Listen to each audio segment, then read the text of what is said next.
तुम लाख कोशिशें कर लो मुझे बदनाम करने की, मैं जब भी बिखरा हूं पुरानी रफ्तार से निखरा हूं। दोस्तों, स्वागत है आपका द पॉलिटिकल टेस्ट में। दोस्तों, एक तरफ देश का अन्नदाता है तो दूसरी तरफ वो सरकार जो किसानों की मांग लंबे समय से टाल रही है। किसान जब जब एमएसपी की गारंटी मांगता है तब तब बीजेपी सरकार उसे मोदी की गारंटी पकड़ा देती है। लेकिन जो किसान धरती का सीना चीर कर अन्न पैदा कर सकता है वो अपनी मांगों को लेकर कैसे कमजोर पड़ सकता है। यही हो रहा है किसान आंदोलन के दौरान। अपनी मांगों को लेकर दिल्ली कूच कर रहे किसानों को सरकार के बिछाए हुए कील कांटे रोक नहीं पा रहे हैं। सीमेंट के बनाए पत्थर किसानों के ट्रैक्टर के आगे टिक नहीं पा रहे हैं और आंसू गैस के गोले किसानों के आंसुओं से बुझे जा रहे हैं। 4 दिन पहले जिस सरकार ने किसानों के मसीहा स्वर्गीय चौधरी चरण सिंह को भारत रत्न देकर किसी का दिल जीता था, आज वही सरकार किसानों पर ड्रोन से आंसू गैस के गोले दाग रही है। जो जयंत चौधरी 4 दिन पहले दिल जीतने की बात कह रहे थे, वही अब किसानों के मामले पर चुप्पी साधकर बैठ गए हैं।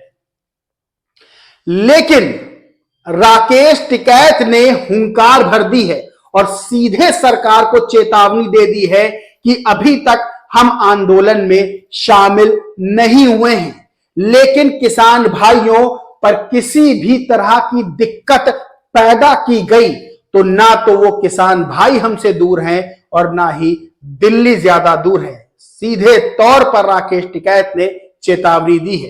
राकेश टिकैत ने कहा कि जब देश का विपक्ष कमजोर होता है तो देश में तानाशाहों का जन्म होता है।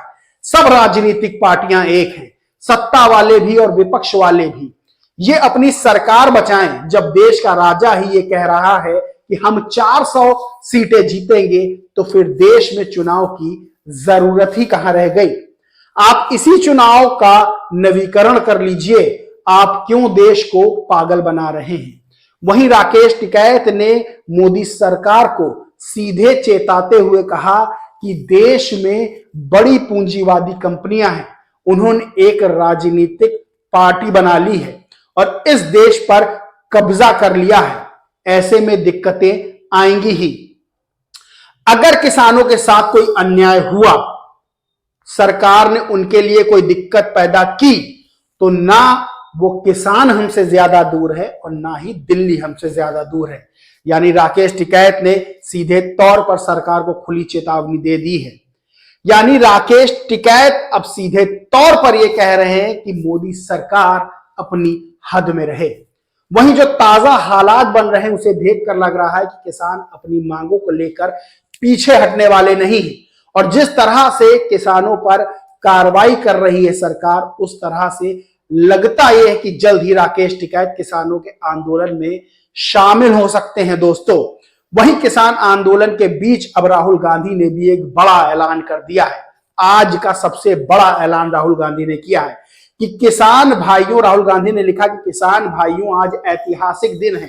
कांग्रेस ने हर किसान को फसल पर स्वामीनाथन कमीशन के अनुसार एमएसपी की कानूनी गारंटी देने का फैसला लिया है। ये कदम 15 करोड़ किसान परिवारों की समृद्धि सुनिश्चित कर उनका जीवन बदल देगा। न्याय के पथ पर यह कांग्रेस की पहली गारंटी है। यानी कांग्रेस ने सीधे तौर पर बीजेपी पर किसान आंदोलन को लेकर पलटवार कर दिया है जोरदार। यानी जिस लोकसभा चुनाव को जीतने के लिए पीएम मोदी ने भारत रत्न वाला दांव चला था, वो अब कामयाब होता दिखाई नहीं दे रहा है। किसान सरकार के इस दांव को अब मानने को तैयार नहीं है, बल्कि स्वामीनाथन आयोग की रिपोर्ट के अनुसार एमएसपी की गारंटी मांग रहे हैं। लखीमपुर हिंसा के आरोपियों पर सख्त कार्रवाई मांग रहे हैं और किसान पेंशन जैसी मांगों को लेकर डटे हुए हैं। वहीं सपा प्रमुख अखिलेश यादव ने भी ट्वीट करा और लिखा कि किसानों के हितैषी चौधरी चरण सिंह जी और स्वामीनाथन जी का ये कैसा सम्मान है कि भाजपा सरकार किसान आंदोलन के लिए कीलें बिछा रही है। दोस्तों अखिलेश यादव ने ट्वीट किया है और लिखा, सच तो यह है कि भाजपा सरकार अपनी कमियां छिपा रही है कीले बिछाकर। पूरी दुनिया भाजपा की दमनकारी नीतियों को देख रही है। भाजपा ने देश के लोकतंत्र की सड़क खोद दी है और स्वतंत्रता की राह पर जो कटीले तार बिछाए हैं उनसे पूरी दुनिया में देश की छवि तार तार हो गई है। अब भाजपा सरकार से त्रस्त होकर 140 करोड़ का देश एक साथ खड़ा हो रहा है, जो उन्हें 400 पार नहीं 400 पर हार देगा। एकता की आवाज लोहे की कीलें गला देंगी। अखिलेश यादव ने सीधे तौर पर मोदी सरकार पर पलटवार किया है किसान आंदोलन को लेकर। सवाल दोस्तों ये खड़ा होता है कि ये देश अन्नदाताओं की मांगों को अनसुना करके उनके कदमों के नीचे कील और कांटे कैसे बिछा सकता है। प्रधानमंत्री नरेंद्र मोदी का 400 वाला सपना अब पूरा होगा कि नहीं।